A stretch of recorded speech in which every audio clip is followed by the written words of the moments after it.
누가복음 16장 1절입니다. 1절부터 13절까지 이 누가복음 16장은 두 가지 특징을 가지고 있는데, 하나는 15장 1, 2절 세 개의 비유로 대답을 하신 그 말씀에서부터 그것이 발단이 돼서 계속되는 이야기라고 하는 것이고요.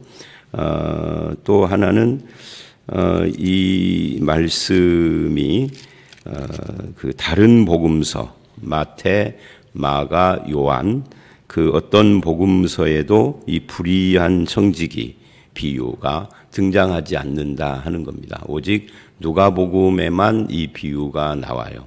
그래서 좀 특별하죠. 그런데 이 비유를 처음 읽는 분들은 약간 좀 당황하게 됩니다. 불의한 재물이라는 말을 계속하고 있고, 불의한 재물로 친구를 사귀라, 이게 도대체 무슨 말인가 헷갈리기도 하고, 상당히 좀 혼란스럽게 느껴지는 비유이기도 해요.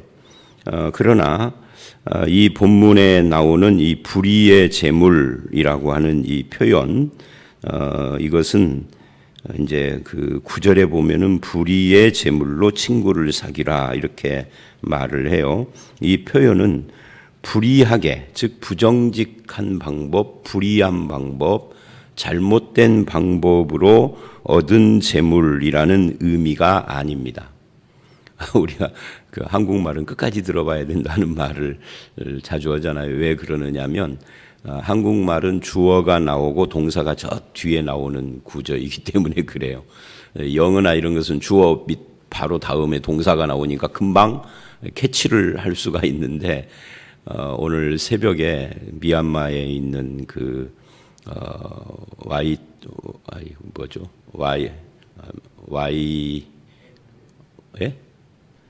박정덕 선교사님 하는 금방 좀 머릿속에서 모임, 목회자 모임, 거기에서 알게 된 분이 메시지가 왔어요. 미얀마를 위해서 기도해 달라고 하면서 뭐라고 메시지가 왔느냐면, 한국 군대 파견해 달래. 내가 뭐 한국 군대를 파견할 수 있는 권한 가진 사람도 아니지만 그만큼 절박하다는 이야기겠죠. 근데 영어는 보면은 이제 메시지, 그러니까 그 사람이 보낸 메시지에도 기도해 달라 하는 말이 주어 바로 다음에 프레이하고 이렇게 나온단 말이죠. 미얀마를 위해서 기도해 달라. 또 뭐 군대를 보내 달라. 이것도 앞에 나온단 말이에요. 뭘 보내줘? 뒤에 한국 군대, 코리안 아미 이렇게, 뭘 보내줘는 뒤에 나오는데 보내달라 하는 단어가 앞에 나오니까 금방, 한국말은 쭉 제가 지금 불의한 재물은 부정직하게 벌고 잘못된 방법으로 벌고, 불의한 재물이 그러면 부정직한 방법으로 번 돈인가 보다 하는데 뒤에 가 아니란 말입니다 하고 마지막에 이런 것까지 설명할 필요는 없는데, 여러분들이 혹시 저 목사가 논리나 하는 생각을 할까봐 설명을 한 겁니다. 그런 의미가 아닙니다. 여기서 말하는 불의한 재물이라는 것은 이렇게 생각을 하시면 돼요. 세상적인 재물. 더 잘 설명을 하면, 일반 그 믿음이 있는 사람들이 대부분 느끼는 것처럼 영적인 것이 아닌 것처럼 느껴지는 것. 그러니까 기도하고 또 예배드리고 성경 읽고 교회 봉사하고 하는 것은 영적인 일처럼 보이는데, 돈 버는 것은 뭐 영적인 일 같지가 않은 것이잖아요. 그래서 이런 걸 불의한 재물 이렇게 표현을 한 겁니다. 그런데 그걸 가지고 친구를 사귀라. 이건 돈을 불의하게 벌었어도 친구만 잘 사귀면 되는가, 이런 의문을 갖지만 그런 것이 아니라 세상 재물을 가지고 그 영적이지 않아 보이지만 그걸 가지고 친구를 사귀라. 이 사귀라는 말이 뭔가, 그건 좀 이따 보기로 하고요.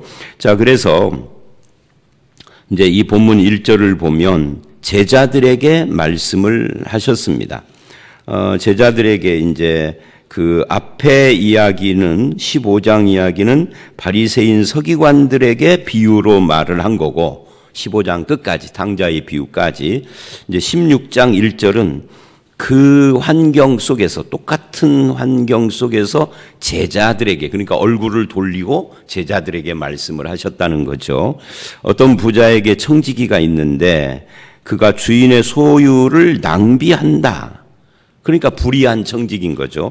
잘못된 거예요. 는 소리를 주인이 듣고 그를 불러서 네가 보던 일을 세마라. 이 말은 이제 인수인계를 해라 뭐 이런 뜻이겠죠. 다 정리를 해서 넘겨라. 그래서 청지기가 속으로 내가 무엇을 하면서 먹고 살까? 땅 파먹을 수도 없고 피로 먹을 수도 없고 내가 이렇게 해야 되겠다 하고는 주인에게 빚진 자들을 다 불러가지고 다 탕감을 해줬어요. 주인의 뜻이 아닌 거죠. 자기가 임의로 다 그 문서를 고쳐버렸어요. 100은 80으로 50은 20으로 다 낮춰줘 버렸습니다. 그게 7절까지 이야기입니다. 여기까지는 2절서부터 7절까지는 그렇게 별 뜻 없이 읽으셔도 돼요. 그래서 불의한 청지기, 옳지 않은 청지기로구나 라고 그렇게 이해하면 됩니다. 근데 이제 여기서 중요한 거 한 가지가 있어요. 그건 뭐냐면 이 비유 이야기에 나오는 이 청지기는 분명히 예수님께서 옳은 청지기가 아니라 8절 주인이 이 옳지 않은 청지기가 해서 이 사람의 이런 행위가 정당하지 않다 하는 걸 분명히 못 박았습니다. 이렇게 해서라도 이렇게 번 돈이라 할지라도 하나님을 위해서 쓰고 이웃을 위해서 쓰고 교회를 위해서 쓰면 된다. 그 이야기가 아니고 이건 옳지 않은 청지기라는 걸 못 박았기 때문에 이건 바른 방법이 아닌 겁니다. 그렇다면 이 비유의 핵심은 뭘까요? 이 옳지 않은 청지기라고 했기 때문에 이 청지기의 삶이 초점이 아니에요. 그럼 뭐죠? 주인의 칭찬의 핵심은 이렇게 하는 이 사람의 삶의 태도가 아니라 지혜 있게라고 하는 이 지혜에 초점이 있습니다.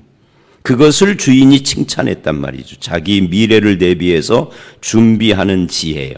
그래서 예수님이 이게 이제 비유인데 실제가 아니라 이 비유를 통해서 강조하려고 하는 것은 바로 이 8절에서 말하는 그 지혜 있게 자기의 미래를 대비하는 요거에 초점이 있는 거죠. 그런데 그 9절 이하에는 이 지혜가 더 이상 나오지 않아요. 지혜라는 표현 자체가 그 대신에 뭘로 바뀌느냐면 충성이라는 단어로 9절 이하에는 바뀝니다. 그러니까 비유상의 지혜가 9절 이하에 그것을 설명을 할 때는 충성으로 바뀌었다 하는 이야기예요. 즉 이 시대의 아들들이라는 것은 안 믿는 사람들을 말하는 겁니다. 하나님을 모르는 사람들. 그들의 지혜로움, 즉 돈을 모으고 재테크를 하고 하는 예를 들어서 성도들의 충성에 대하여 설명을 하려고 하는 거죠.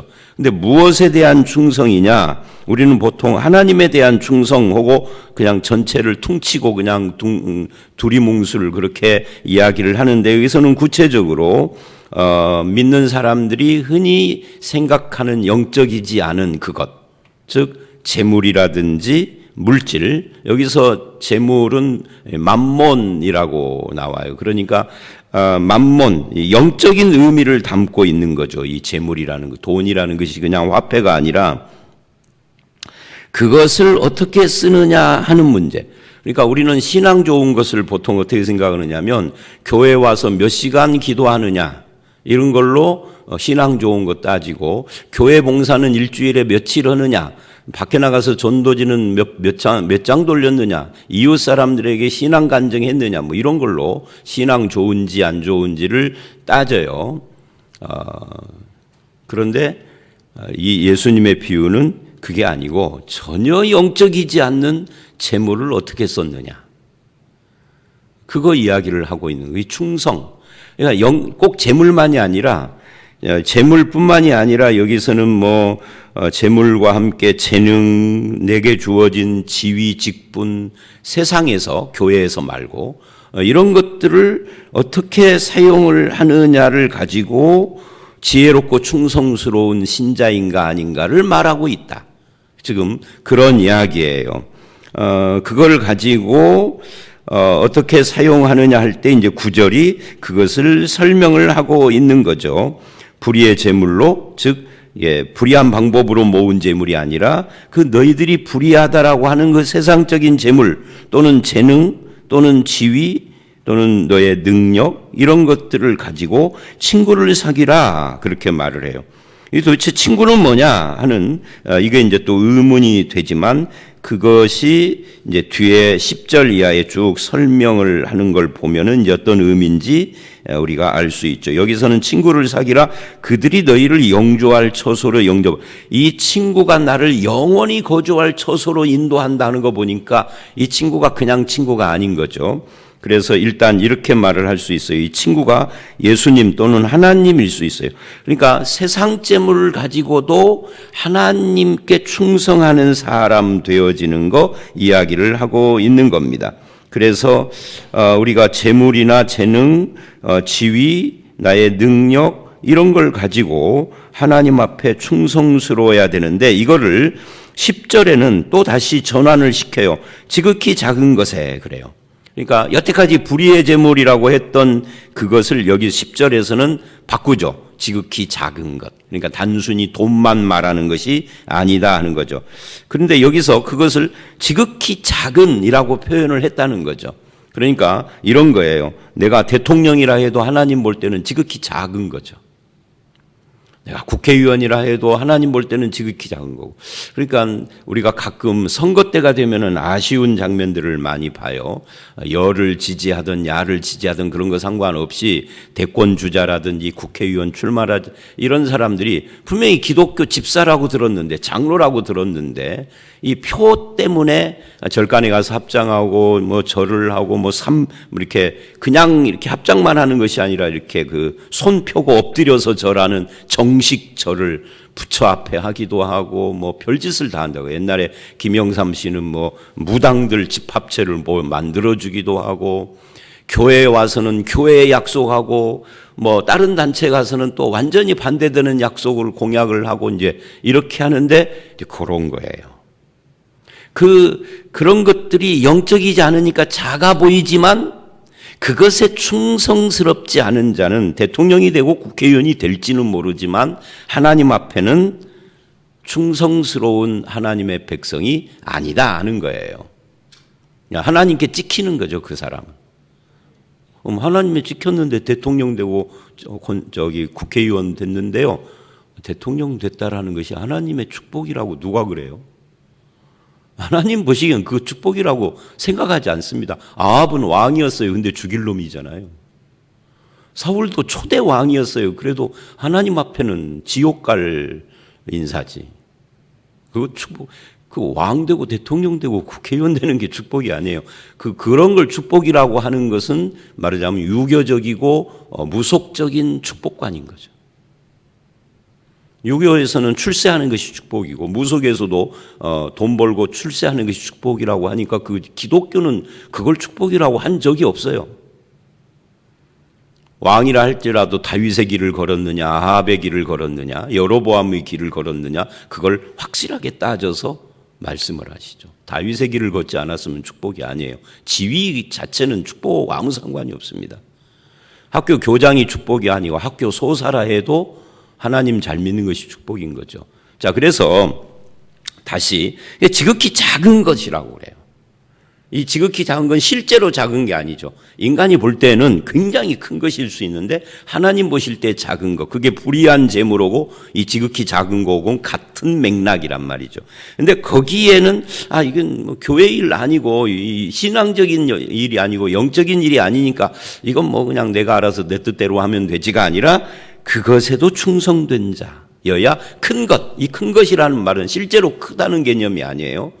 하나님, 너희들이 하나님의 일 또는 영적인 일이라고 생각하는 것, 그것에도 충성. 그러니까 이것과 저것을 구분하지 않고 다 충성해야 된다는 의미로 지금 말을 하고 있는 겁니다. 근데 유대인들의 의식에서 거창하고 큰 하나님의 일이 따로 있고 일상 속에서의 일은 하나님과 상관없는 작은 일이라고 하는 의식이 그들에게 있었던 거예요. 그래서 어떤 일이 일어났죠?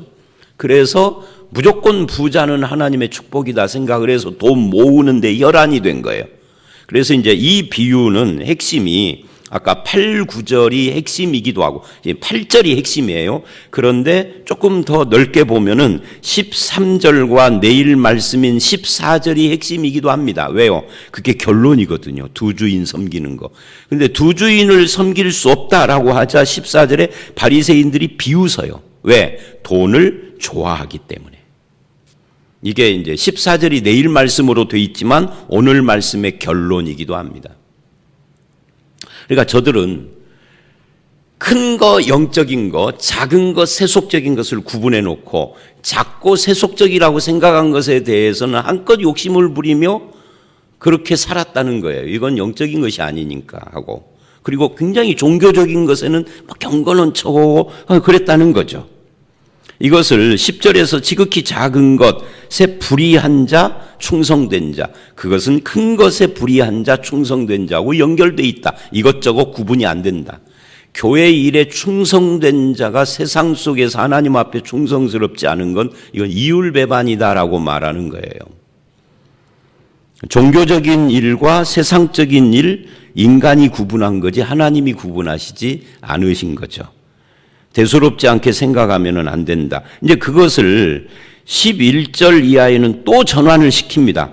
불의의 재물이라는 말을 하면서 갑자기 말 안 했던 참된 것이라는 표현을 쓰고요. 12절에는 또 다시 갑자기 여태까지 말 안 했던 또 다른 단어를 쓰는데 그게 남의 것, 너희 것입니다. 그러니까 남의 것이라는 말은 세상 재물, 불의의 재물, 그리고 하나님의 것이 아닌 사람의 것이라는 의미로 그렇게 사용을 합니다. 그건 하나님이 그렇게 생각한다는 것이 아니라 바리새인 그들이 그렇게 생각했다는 거죠. 근데 그런 것도 충성스러워야 된다. 충성 누구에게? 하나님 앞에. 그것에도 사명이 있다는 거예요. 그래야 큰 것 그리고 참된 것 너희 것도 너희에게 맡기지 않겠느냐. 그러니까 직장에서 정말 아랫사람한테 못된 짓 다 하고 요즘 우리 스포츠계 배구계에서 그 학교 폭력 문제가 심각해서 퇴출당하고 그랬잖아요. 완전 걔네들은 완전히 배구계에서 거부된 것 같아요. 근데 그 아이들을 가지고 비유를 한다면 아니 배구 잘하면 됐지 배구 잘하기 위해서 후배들 좀 때렸는데 뭘 이런 생각인 거죠. 이 비유하고 딱 맞는 거예요. 아니 배구 잘하는 거하고 애들 좀 후배들 손 좀 봐준 거 뭔 상관이 있어? 이거 하더라도 이거를 잘하면. 근데 하나님은 이 둘을 같은 걸로 봤다.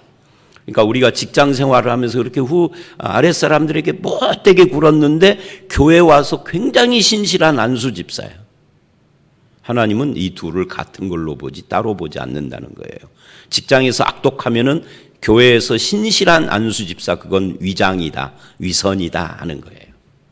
이거에 충성스러워야 저거에도 충성스럽고 그래야 이것에 충성스러운 자에게 참된 것도 준다. 하나님이 인정한다는 거죠.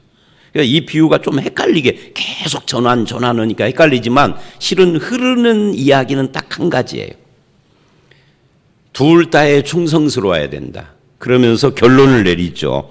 두 주인을 섬길 수 없다. 그러니까 직장에서는 사주를 섬기고 교회에서는 하나님을 섬기는 것이 아니라 직장에서도 하나님 섬기는 것이다. 그런 말이에요. 돈 벌 때도 하나님 섬기고 돈 쓸 때도 하나님 섬기는 거고, 그죠? 아파트에서는 그 경비원에게 갑질을 하고 교회에서는 굉장히 겸손하고 그럴 수 없다. 그건 두 주인 섬기는 거다. 교회에서 하나님 앞에 겸손한 사람은 아파트에서 경비하는 아저씨에게도 겸손해야 된다. 그렇게 해석을 적용을 할 수가 있습니다. 혹 이를 미워하고 저를 사랑하거나 이를 중히 여기고 저를 경히 여김이라 하나님과 재물을 겸하여. 그러니까 하나님과 재물을 겸하여 섬길 수 없다. 그러니까 이 말은 그거예요. 교회에서 하나님을 충성스럽게 하고 재물을 쥐고 이제 종교하고 상관없을 때는 지 마음대로 하는 이런 구조를 지금 이렇게 그걸 겸하여 섬긴다라고 말. 사실은 재물도 하나님을 섬기는 하부 구조에 있는 거죠. 재물뿐만 아니라 모든 일에 직장, 가정까지. 그러니까 다시 또 뭐 이게 노파심처럼 또 잔소리처럼 다시 말을 하고 마치면, 이게 14절에 바리새인들이 돈을 좋아하는 자들이기 때문에 예수님의 이 비유를 비웃었는데, 이 돈뿐만이 아니라 우리의 삶의 모든 것에, 교회에서 정말 목회 잘하는 목사가 가정에서 자기 부인을 폭력으로 때리는 자라고 하면은 그 목회 잘하는 그 목회, 그거 하나님 앞에 의미 없는 거다, 이런 의미다 그 말이에요. 자, 이미 다 알아들으셨을 것 같은데 또 말을 했습니다. 이제 마무리를 하도록 하겠습니다. 예수 믿는 사람은 모든 일에 하나의 주인만 있는 겁니다. 모든 일에. 누구? 하나님 아버지. 또는 뭐 예수님이라고 해도 상관이 없고요. 그래서 나에게 준 불의의 재물뿐만 아니라 나에게 있는 세상적인 모든 것, 그걸 가지고 하나님을 섬기고 이웃을 섬기는데 사용을 해야 하지, 그걸 자기 마음대로, 특히 돈 같은 것을 그냥 자기에게 모으는 걸로만 목표를 삼는 건 두 주인 섬기는 것과 똑같다라고 말씀을 하신 겁니다. 저와 여러분, 우리는 한 하나님을 한 주인으로 그렇게 섬기고 사는지, 특히 영적인 것, 세상적인 것 나누지 않고 이 모든 것이 하나가 돼서 하나님 앞에 충성스러운 그런 성도의 삶을 살아가는 저와 여러분들이 되시기를 주의 이름으로 축원합니다. 함께 기도하겠습니다. 하나님 아버지, 불의한 재물, 지극히 작은 것, 남의 것이라는 표현을 통해서 영적인 것이 아닌 것처럼 보여지는 이 바리새인 유대인들이 특히 영적인 것, 세상적인 것을 나누어서 주인을 둘로 섬겼던 그런 잘못된 것을 지적을 하셨습니다. 이 말씀이 우리에게도 해당되는 말씀인 것을 알았습니다. 우리의 삶의 한 주인이신 하나님의 뜻으로 돈이 됐던, 지위가 됐던, 나의 능력이나 재능이 됐던, 내가 있는 어떤 곳에서든지 하나님을 섬기는 자로 충성스럽게 주님 우리를 이끌어 주시옵소서. 두 주인을 섬겨 마음이 나뉜 자가 아니라 하나의 주님 앞에 충성스러운 성도로서 남은 인생 살기를 간절히 바라오며 예수님 이름으로 기도드려 싸움나이다. 아멘.